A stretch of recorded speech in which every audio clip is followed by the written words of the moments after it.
Hello കൂട്ടുകാരെ. അങ്ങനെ മഴത്തോരും മുമ്പേയുടെ ഒരു കിടിലൻ എപ്പിസോഡാണ് കേട്ടോ ഇന്ന് വരാനിരിക്കുന്നത്. അങ്ങനെ നമ്മുടെ അലീനയുടെ സർജറി ഒക്കെ കഴിഞ്ഞ് അലീനയ്ക്ക് ബോധം വരാണ് കേട്ടോ. അലീനേനെ കാണാനായിട്ട് നമ്മുടെ മനു എത്തുന്നുണ്ട്. മനുവിനാണെങ്കിൽ നമ്മുടെ അലീനയുടെ ഈ ഒരു അവസ്ഥ കണ്ടിട്ട് വളരെയധികം സങ്കടവും വിഷമവും ഒക്കെ തോന്നുന്നുണ്ട് കേട്ടോ.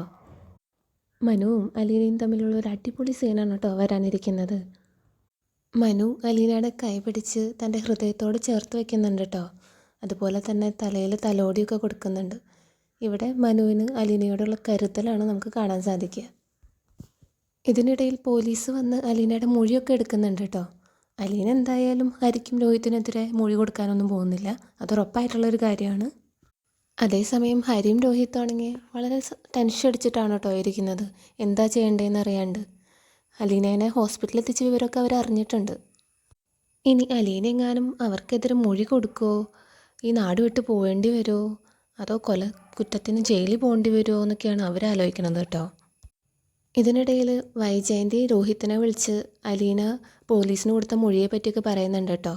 അത് കേട്ടിട്ട് ഇവർ രണ്ടാളും ആകെ ഞെട്ടിത്തെറിച്ച് നിൽക്കുന്നുണ്ട്. അതേസമയം ബാലചന്ദ്രമേനോനെ കാണിക്കുന്നുണ്ട് കേട്ടോ. ബാലചന്ദ്രൻ എന്തൊക്കെയോ അറിഞ്ഞൊരവസ്ഥയിലാണ് നടക്കുന്നത്. വല്ലാത്തൊരു ടെൻഷനും ഒക്കെ ആളുടെ മുഖത്ത് കാണാം.